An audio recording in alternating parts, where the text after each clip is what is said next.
அதை அம்பு கொண்டு அசங்கென்றால் அசங்குமோ?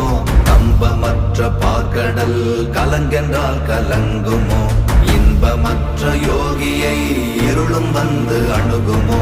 செம்பொன்னம்பலத்துளே தெளிந்ததே சிவாயமே.